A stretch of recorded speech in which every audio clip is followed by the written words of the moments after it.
بالتالي لا يقارن يعني. وبنفس الوقت هناك عملية تضخيم ونفخ في قربة مثقوبة، شيء اسمه داعش، والتغاضي عن لب المشكلة الحقيقية، وهي هذه العصابة النصيرية الصفوية المجوسية التي فتكت قتلا وتعذيبا بالشعب السوري وبأهل السنة وصنعت محرقة لم يصنعها مجرم عبر التاريخ، المحرقة السنية. كيف ترد على هذا الكلام؟ البعض يقول أنه استهداف داعش أو استهداف تنظيم الدولة من قبل الأسرة الدولية أو العالم يعود إلى أنه يعني أمريكا وإسرائيل إذا أرادت أن تكافئ بشار الأسد يمكن أن تبني له تماثيل من ذهب في كل المدن، لأن الذي حققه لها من دمار في سوريا والمنطقة لا يمكن لا لإسرائيل. بربك لو شارون جاء إلى سوريا هل يدمر 10% من الذي دمره هذا النظام الطائفي في سوريا؟ يتساءل الكثيرون. السؤال المطروح، أمريكا سعيدة بهذا النظام، سعيدة ببشار الأسد، حتى في آخر مؤتمر في أوروبا قال كيف نتخلص منه؟ هذا هو قائد الفوضى الهلاكة في المنطقة كلها على كف عفريت بسبب هذا المغناطيس يجذب كل أشرار العالم إلى المنطقة. إذن هو عبارة عن أداة، لهذا لا يقصفونه. نعم. أما التنظيمات الإسلامية فيجب أن تقصف حتى لو مارست 1 بالمليون مما اقترفه هذا المجرم. هكذا يقولون. كيف ترد؟ يعني أولا من يجذب الأشرار لمقاتلته بالتأكيد ما شرير، يعني هي أولا. ثانيا ما يثبت صحة موقف بشار الأسد والمتحالفين مع بشار الأسد هو أصلا قدوم التحالف الدولي الآن لمقاتلة داعش، هو إثبات لصحة موقف بشار الأسد وأنه فعلا يقاتل إرهاب في سوريا. جميل. واحد. اثنين، أنت قطعتني. لو داعش مكنت من أنها تدخل دمشق لسبت الدروز والعلوية والشيعة ولا ذبحت السنة ولا كتبت نون كبيرة على دمشق القديمة مثل ما فعلت بالموصل. بس دقيقة شوي، بس خليني أسألك. نعم. يا رجل، نعم. أنت عم تحكي لو. طيب ما أنا عندي على الأرض الأمم المتحدة بالأمس وصفت سوريا بأنها الكارثة الأبشع منذ الحرب العالمية الثانية. صحيح. وفيق الناصر رئيس الأمن العسكري في المنطقة الجنوبية مارس كل أنواع الاغتصاب، مارس كل أنواع السرقة، ضابط مخابرات. هذا بالتقرير. دقيقة يا أخي، كل الناس تعرفه. والله عم تدمج بين تقرير الأمم المتحدة هذا المجرم أنا بعطيك مثال بسيط. والله داعش بدأ 1000 سنة لتعمل اللي عمله وفيق الناصر من سرقة آثار، من تجارة بالمخدرات، من تجارة بالمازوت. لم يترك مهنة حقيرة إلا مارسها الأمن العسكري في المنطقة الجنوبية. شو داعش وشو ماعش يا زلمي؟ هذا الكلام أنت، هذا سؤال بترجع بتقول لي لو دخلت. يا راجل، من الذي قصف السوريين بالكيماوي؟ 12 مليون سوري مهجر، من الذي هجرهم؟ أنا اللي هجرتهم. متى ظهرت داعش؟ الشيخ هم من تآمر على سوريا مو سوريين. بدي أسألك، عندما ثار الشعب السوري، عندما خرج الحمويون أكثر من 1,000,000 واحد، عندما ثارت حمص، عندما ثارت درعا، هل ثارت ضد داعش ولا ثارت ضد نظام المخابرات؟ لماذا نسينا أصل الثورة وكله حاطينه الآن بداعش وبالنصرة، داعش والنصرة؟ لماذا لا نعود إلى أصل المشكلة؟ من أصل المشكلة؟ لماذا ثار الشعب السوري بالمقام الأول؟ جاوبني. نحن مو موضوعنا ليش ثار الشعب السوري. لا، نحن موضوعنا اليوم هنالك حرب. اليوم اللي موجود على الأرض هو حرب بين النظام السوري وداعش، هذا اللي موجود على الأرض. اليوم ما في لا مظاهرة، حول الفيلم كله إلى مقاتلة بين النظام وبين داعش. من تآمروا على سوريا حاولوا إسقاط النظام بكذا طريقة. لم تنجح ولا طريقة. الطريقة الأمثل لإسقاط النظام بالنسبة لهم كانت هي داعش. النظام السوري قاتل داعش لمدة 3 سنوات وشوي، يقاتل التنظيمات المتطرفة المسلحة في سوريا. هل 3 سنين وشوي سوريا لوحدها مع حلفائها العلنيين وداعش مع حلفائها الخفيين تقاتلوا على الأرض السورية ولم تستطيع تتمكن داعش من إسقاط هذا النظام. اليوم التحالف الدولي كله اكتشف أنه هي داعش، وعم برجع أنا بعيد الكلام مرة ثانية، اكتشف أنه داعش لضرب داعش. خليك شوي. هذا دليل منطقي وعقلاني على أنه بشار الأسد موقفه صحيح من مقاتلة الإرهاب. طيب هذه نقطة مهمة، أنا بدي أسألك. طيب ألم يكن النظام السوري وعلى رأسه بشار الأسد محقا ومصيبا عندما حذر العالم منذ سنوات؟ قال لهم انظروا، الإرهاب ثم الإرهاب ثم الإرهاب، عليكم بهذه الجماعات. لم يعره أحد أي اهتمام. الآن هل تستطيع أن تنكر أن النظام السوري استطاع ولو متأخرا بإقناع العالم بأن هناك مشكلة إرهاب وبأن القصف الأمريكي وقصف التحالف لداعش هو تأييد لمقولة الحكومة السورية؟ ليس تأييدا، لأن زعماء في الغرب يعني كلوران فابيوس قالها صراحة إن بشار الأسد هو عدونا الأول، لكن هي القضية كلها هي محاولة من زعماء الغرب. الرأي العام هم لديهم شعوب دكتور فيصل، الغرب يريدون دائما أن يخيفونهم ببعبع هو الإسلام، يعني حتى دائما يكون الإسلام هو الفزاعة التي يتم استثارة الرأي العام فيها، حتى يتعلق أمور اقتصادية وغير ذلك لا نريد الدخول فيها. لذلك كله بشار الأسد هو منبع ومصدر الإرهاب. اليوم إذا بدنا نعرف الإرهاب، ما هو الإرهاب؟ الإرهاب هو أن تقتل كرامة شعب بأكمله. اليوم الشعب السوري أليس ما يجري عليه هو إرهاب؟ يعني أيضا علينا ما ننسى دكتور فيصل أنه حلفاء نظام الأسد المجرم هذا كلهم إرهابيون وكلهم رهط من الإرهاب، مارسوا الإرهاب بأبشع أشكاله، من إيران إلى ما هنالك من ميليشيات شيعية صفوية تقاتل مع نظام الأسد. بالمناسبة أنا بالنسبة لي عصابة الأسد انتهت، ما ظل في شيء اسمه عصابة. إذا بدكم تسموها نظام أنا ما بسميه نظام، بس انتهى. ليش؟ لأنه جيشه انقتل كله. يعني اليوم عندك 135 ألف نصيري انقتلوا، هاي واحد. 22 ألف مفقود منهم، أكثر من 200 ألف جريح، ومنهم طبعا حالات يعني إصابة. الطائفة النصيرية في سوريا عددها 3 مليون. إذا بدنا ناخذ نسبة وتناسب معناتها الفئة العمرية من 18 لسن ال40 انقرضت، ما ظل عندهم غير النسوان والأولاد الصغار والشيوخ الكبار. يعني بشار الأسد حتى تاهى. هلا بيقول لك داعش ستذ وكذا. طيب جميل جدا. طيب لما صارت معركة الساحل دكتور في كسب وفي مناطق كمصرف سلمى، وأنا رحت على فكرة رحت على قرية برج القصب برفقة الجيش الحر والثوار الذين كانوا هناك، ومنهم طبعا مقاتلين إسلاميين طبعا ليسوا من داعش. طيب.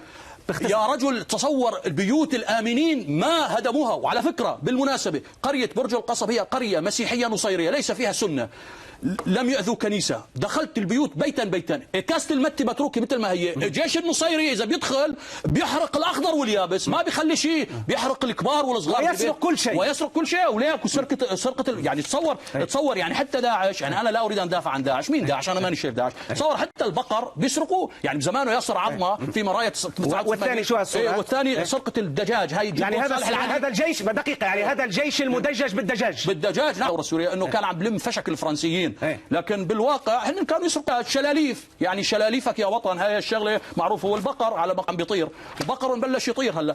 حتى الميليشيات الشيعيه الصفويه التي تاتي الى سوريا اليوم، من يقاتل في سوريا عن بشار الاسد هي الميليشيات الشيعيه. وهذه هي يعني شوف كتيبه السيده زينب بسموها. بس دقيقه شوي. طب حتى الثوار، بس حتى الثوار. لا لا لا لا لا بدي اسال هذا السؤال. بدي اخذ النقطه لسيد يزن. سيد يزن، طيب لا بأس أن العالم يقف في وجه كل من يضر بالأرض السورية أو من يقاتل على الأرض السورية، فليطهروا سوريا من كل الجماعات الموجودة في سوريا، لا بأس في ذلك ومن حقهم. السؤال الذي يطرحه الكثيرون الآن، لماذا الاستهداف فقط للجماعات السنية دون غيرها؟ لماذا لا يستهدفون فصائل أو عصائب أهل الباطل أو ما يسمونها أهل الحق مثلا؟ كم فصيل شيعي يعيث دمارا وخرابا في لبنان، في سوريا، في العراق، الآن في اليمن.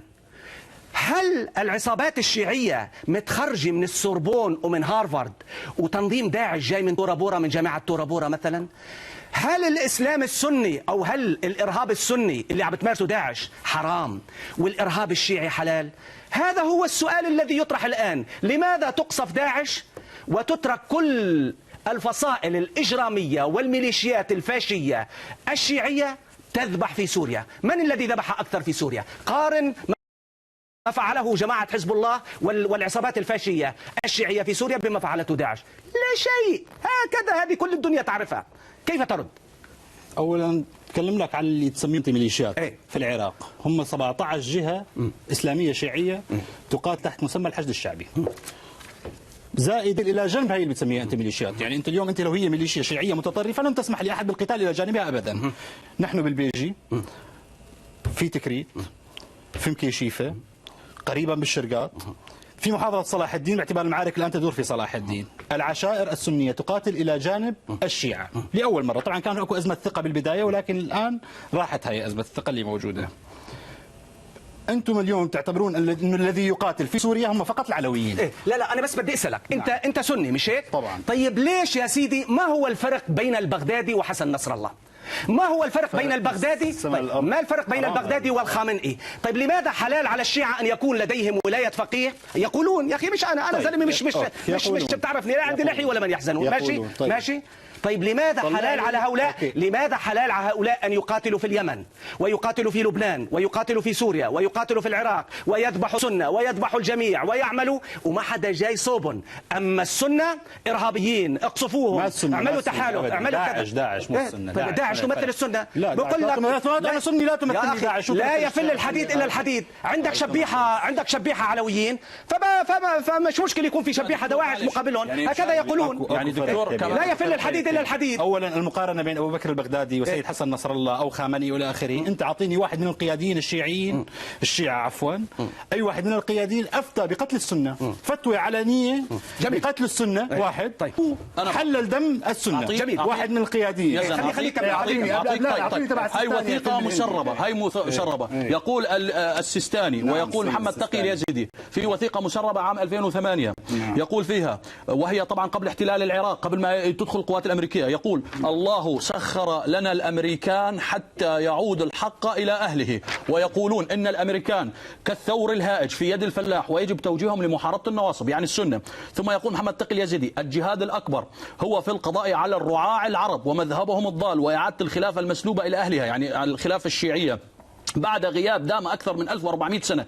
يعني اليوم عقد مؤتمر في الدوحة، أنا أدعو قادة الخليج من الدوحة من هون يشكلوا ناتو عربي.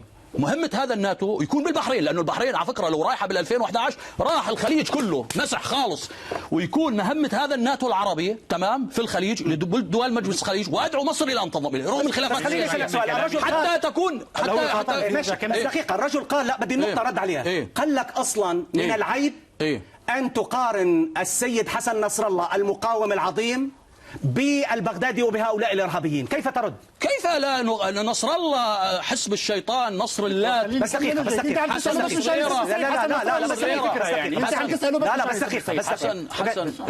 حسن نص ليرة أو نص فرنك يا رجل. ثم بس يقول لك من الخطأ المقارنة بين جماعة داعش والجيش تقاتل، هذا هو السؤال بدون ما شخصا. يا دكتور باختصار يا دكتور فيصل بالله عليك شوف لي هالصورة هي، هذول هم الحشد الشعبي يسموهم كلاب الشيعة الصفويين الرافض، شوف كيف بيقتلوا أهل السنة بالمثاقب يا أخي. على فكرة العشائر العربية السنية التي تقاتل مع الحشد الشعبي هؤلاء كلاب السنة وليس السنة في العراق، والسنة في العراق ليسوا داعش، هناك شرفاء منهم. وعلى فكرة لا وشان ما يزعل السيد يزن، وحتى السنة اللي عند بشار الأسد هؤلاء كلاب وسفلة السنة، وفي ما بدي أذكر لك اسماء إذا بدك الحسون يعني هؤلاء كلاب السنة. مو بيزعلوا منك الكلاب، مش موضوعنا. فيعني ما بنحط والله الدبس او نحط البصل بالرز ونخلط يعني. فبالتالي هؤلاء مجرمون لا احد يعني يتعدى اجرامهم. الميليشيات الشيعيه هي اليوم من يسند هذا المجرم بشار الاسد ومن تبقى معه من يعني هناك استهداف لسه بقولوا لك شو بيقولوا لك؟ بقول لك قال نحن مذهب فلسفي. مين؟ النصيرية كل ما قتلوه ذبحوا فيه بيقول لك نحن مذهب فلسفي، ويأتوك الشيعة ويقولون لك أن الخامنئي والسيستاني هو رب الفكر المعتدل. بس بدي أذكر ملالي خم هؤلاء قبل أن يصبحوا لديهم ما يسمى ولاية فقيه. يعني شلون الغرب برأيك دكتور فيصل يسمح دولة إسلامية بتسمي حالها جمهورية إسلامية إيرانية؟ يا رجل مجرد كلمة إسلامي بدولة مستحيل. يعني حتى الدولة الأموية كان اسمها الدولة الأموية، الدولة العباسية، دولة الخلفاء، ما كان في الدولة الأموية الإسلامية. حتى الدولة العثمانية كان اسمها دولتي آلية عثمانية. تصور هؤلاء ملالي خم كانوا يقبلون يد النساء. يعني هاي فرح ديبة هؤلاء خم إيران قبلوا يدها. حتى يصير عندك شيوخ سنة يقبلوا ايد النسوان وقت السنة بينرضى عليهم وممكن السنة وقتها يحكموا. لكن ما دام السنة لهم رأس وكرامة وعزة وحرية نفس بدهم ينداسوا وينقتل منهم ما ينقتل حتى يصبح هناك فاجعة كبرى في المنطقة. ولكن على السنة أن يعوا الدرس جيدا أنهم عليهم أن لا يثقوا كثيرا بكل هذه الألاعيب ولا كذب. ثم أني بس بدي دقيقة لا طيب تفضل قطعتك أنا بس جاوب عليها. إنه من العيب أن تضع الموضوع تبع السيد السيستاني هو طلع وثيقة مسربة. تفضل. ماشي. والسيد السيستاني على موقعه قصدي وتناولت الأخبار علانية قال لا بد للشيعة أن يدافعوا عن الحقوق الاجتماعية والسياسية للسنة قبل أبناء السنة أنفسهم. جميل. خطابنا هو الدعوة إلى الوحدة، وكنت ولا أزال أقول ولا تقولوا إخواننا السنة بل قولوا أنفسنا أهل السنة. جميل. هذا الكلام العلني، نعم. مو الوثائق المسربة. جميل. أبو بكر البغدادي وداعش اللي المفروض على أساس يمثل السنة مثل الأخ، يمثلوا سنة الأخ، ما يمثلوني أنا أبدا يعني. أبو بكر البغدادي يفتي بذبح الشيعة، فاتوا على سبايكر في تكريت ذبحوا 1700 واحد شيعي، ما شفنا استنكار من ولا دولة سنية، من ولا زعيم سني، بسبب هذا الاستعار الطائفي الذي يجتاح المنطقة. جميل. السعار الطائفي اللي أنا بتبرأ منه ولا أتشرف أكون معه، ونحن كعشائر سنية سنقف إلى جانب الحشد الشعبي في تحرير مناطقنا من داعش. طيب. وبس نخلص من داعش، المنطق يقول يجب أن نتعاون مع الحكومة السورية لملاحقة داعش في داخل سوريا. كانوا يتهموا الحكومة السورية أنها هي بتسرب الإرهاب بال 2008 و2009. تذكر المالكي. السؤال المطروح البعض يعني أنت من دعاة ملاحقة هذه التنظيمات وضربها وقصفها وكذا. طب السؤال وإبادتها ماشي. طيب لماذا هذا العالم الحقير كما يصفونه، العالم الحقير يشاهد ما حدث لسوريا وللشعب السوري منذ 4 سنوات؟ يعني لم يحصل في العالم كارثة مثل الكارثة السورية الآن. ماشي. طيب لماذا لم يقدم ماشي. لماذا لم يقدم هذا العالم السلاح للشعب السوري إلا بالقطارة؟ وعندما ذهبوا إلى كوباني وصلت الأسلحة بالأطنان لمواجهة التنظيمات الإسلامية. هذا هو السؤال الذي يسألوه الآن. لأنه الكورد يتمتعون بعلاقات وتحالف استراتيجي مع الأمريكان والأوروبيين. أخي يزن، هذا سؤال وصلني كثيرا.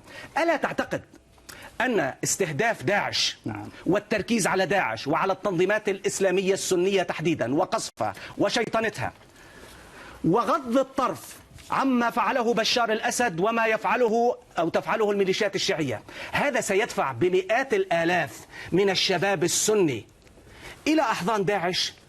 هذا هو تريدون القضاء على داعش؟ فكيف تغضون الطرف عن الذي اقترف أضعاف ما اقترفته داعش وتذهبون إلى داعش؟ مئات الآلاف من الشبان سيذهبون إلى داعش الآن. هل تستطيع أن تنكر ذلك؟ نعم. بسبب هذه الازدواجية، بسبب الخطاب التحريضي. بسبب هذا الخطاب التحريضي، بسبب الدعم اللامحدود اللي راح لهذه الجماعات والتسهيل. هذول كيف فاتوا لسوريا؟ بس فهمني دكتور. نزلوا من بس يا أخي ماشي ما اجوا عن طريق تركيا، ما طاروا من مطارات اوروبا، ما طاروا من مطارات الامريكيه، ما طاروا من مطارات الخليج. كيف اجوا؟ يا يزن. نعم. بس عندما الشباب العربي الذي يرى كيف حرقت سوريا، كيف يحرق العراق، كيف يحرق كذا، ويخرج أبو بكر البغدادي ويقول لهم أنا سأواجه بشار الأسد وسأواجه الشيعة والنصيرية ومن هذا الكلام الطائفي البغيض. كلنا ضد هذا الكلام، طائفي وعلوي وما بعرف شو، هذا كلام بغيض جدا والكل متفق عليه. ماشي. السؤال المطروح عندما الشباب يرى ما الذي يحصل الآن، هذا الآن أنت لاحظت يا أخي، أنت عم تقول مشاهدين الجزيرة. يا أخي مشاهدين الجزيرة سميهم ما شئت، 97% يعتقدون ماشي. يا أخي 97% من الذين استفتوا من هذه الشريحة على الأقل تقول أيها العالم يجب أن تعاقب وتلاحق نظام بشار الأسد وليس داعش. داعش 2 صوتوا له فقط. طيب كيف ترد؟ دكتور 90% من هدول واحد قاعد لي بالسعودية، ما انه جزء من المشكلة اللي عم تصير، ما انه جزء من الحرب التي تحدث. هذا رأي عام. هذا رأي عام. هذا رأي عام جزيرة، ما انه رأي عام. هذا ما انه استفتاء من جهة معينة. جزيرة عندها شي 100 مليون مشاهد، هذول ما بيسوش. انا ما اعمل لك ما بيسوش، انا ابدا ما اعمل لك ما بيسوش، انا نهائيا ما اعمل لك ما بيسوش. انا عم لازم يكونوا شيعة مشان يقبلوا هنا. لازم يكونوا شيعة، لازم يكونوا سنة وشيعة، ولازم يكونوا سني وشيعة، ولازم تكون جهه محايده لاي استفتاء بالدنيا. حضرتك يا اخي ماشي مو استفتاء عملته باخذ 99% نفس العمليه. شوف يا يزن، أنا لا أختلف معك، لا أقول لك إنه هذه مضبوطة 100%. لكن أنا أسألك سؤال منطقي، أعيد السؤال. عندما يرى العالم، عندما يرى الشباب العربي أن الشعب السوري هجرته طائفة، هجره نظام نازي فاشي كذا، وهذا العالم لم يفعل شيئا، لم يعمل أي شيء، حتى الآن استخدم الكيماوي، بينما هذا العالم الحقير تجاوز مجلس الأمن ولم يسمع لا لروسيا ولا للفيتو الروسي، وذهب وحشد 40 دولة وبدأ يقصف بداعش التي لم تفعل شيئا كما يقولون. أنا أسألك أبدا كيف أبدا؟ أنا راح أشرح لك كيف أبدا. هذا الحشد الدولي والتحالف الدولي هو نفسه اللي ترك داعش 3 سنين تقتل وتذبح في سوريا لغرض قتال النظام السوري. الهدف هو تدمير سوريا. الجيش بيضرب هدول وهدول بيضربوا الجيش وتصير حرب في داخل سوريا. نعم. واحد. باختصار. باختصار. لما صارت المشكلة في العراق أيضا التحالف الدولي ما تحرك، سقط ثلث العراق بيد داعش والجماعة قاعدين عم يتفرجوا علينا. عندما اقتربت هذه التنظيمات المسلحة من كردستان العراق، وكردستان تتميز مع دول العالم مو مثل نظام بغداد، تدخل بطريقة سريعة زاد. لكن اليوم أنا لا أراهن على الأمريكان أبدا. اليوم اللي يحدث في العراق أنا أراهن على العراقيين أنفسهم للتخلص من داعش. الأمريكان بيطلع بيضرب له ضربتين ثلاثة وبياخذ ثمنها من العراقيين ومن الخليج، وهي بالنسبة ماشي. بس أسألك سؤال، ما رأيك بالجهاد؟ أنت ما رأيك بالجهاد المقدس؟ ضد الجهاد المقدس. ضد شو؟ لا الجهاد المقدس بشكل عام، الجهاد الإسلامي المقدس. ضد من؟ يا أخي الجهاد أنت معه ولا ضده؟ في معايير. بس بدي أسألك سؤال باختصار. انتهى الوقت. في معايير. لماذا عندما يرفع المسلمون السنة الجهاد يصبحون إرهابيين والجهاديون إرهابيون وكذا؟ نعم. اليوم حزب الله يشيع كل قتلاه في سوريا الذين قضوا في أداء واجبهم الجهادي المقدس. لماذا ما حدا بيحكي عنه هذا؟ ليش بس حدا جهادي سني لولا الجهاد الكفائي في العراق مثلا نحن بحياتنا ما رح نقدر نرجع عمرنا. أولاد عنا ذبحوا. ارتكبت لا تتمتع لا ببنية تحتية ولا خدمات. جميل. لولا هذا الجهاد الكفائي جميل. انتهى الوقت. أنا أسألك آخر سؤال. أنت تحاول أن تقزم القضية. أنت تحاول أن تعطي الانطباع بأنه تحاول أن تضخم من جرائم نظام يواجه أكثر من 100 فصيل إجرامي على الأرض السورية، ومن حقه أن يدافع عن أرضه وعن شعبه وعن نظامه. كل الأنظمة تدافع عن نفسها، بينما تتغاضى عن حقيقة معلم أن هذا التنظيم الخطير الإرهابي الذي يسميه الكثيرون إرهابيا تسيطر الآن على مساحة تفوق مساحة سوريا بمرة وشوي، مرة وربع صارت. طيب لماذا لا تريد من العالم أن يتأهب؟ انظر، الجميع يخاف من هذا التنظيم، هناك إجماع دولي على خطورة هذا التنظيم، بينما يعني العالم ليس كما تقول ذا وجهين أو ذو وجهين. غير صحيح. العالم يعرف أين الخطر، والخطر يكمن في هذا التنظيم الداعشي. باختصار أوباما قالها، يعني قالها أوباما عن طريق مدير مخابرات، ونحن أخطأنا في تقدير موضوع داعش، ولكن هم يريدون تمرير صفقة سياسية حتى يركعون السنة في سوريا ويقبلون بإعادة تعويم نظام الأسد المجرم، ولا تعويم لنظام الأسد المجرم، ولكن اسمح لي أرد. ما خلنا حكيت أنا يا دكتور. الكلمة الأخيرة يعني دكتور، أولا أنا بحب بس وجه رسالة آخر شيء للسنة والشيعة. لا يمثل السنة وجهة نظر البغدادي وحلفاء البغدادي، هذول لا يمثلون السنة نهائيا. نحن أخوان للشيعة ونحن سنقاتل، ونحن أصلا ممنونين من الشيعة لقتالهم إلى جانبنا في مناطقنا. نحن والشيعة أخوة. الصوت السعار الطائفي، نحن كسنة من يمثل السنة وجهة نظري أنا مو وجهة نظر. أشكرك جزيل الشكر. وعلى السنة أن يعرفوا أيضا أنه كمان اللي عم يسمعوه بالتلفزيون أنه الشيعة جزيل الشكر. للأسف انتهى الوقت. من الذي يستحق العقاب والملاحقة الدولية؟ النظام السوري أم تنظيم الأحد يستحقها النظام السوري؟ 2.9 يستحقها تنظيم الدولة الإسلامية. لم يبقى لنا إلا نشكر ضيفينا السيد يزن مشعان الجبوري والسيد ثائر ناشم. نلتقي مساء الثلاثاء المقبل، فحتى ذلك الحين ها وفيصل القاسم يحييكم من الدوحة. إلى اللقاء، يعطيكم العافية.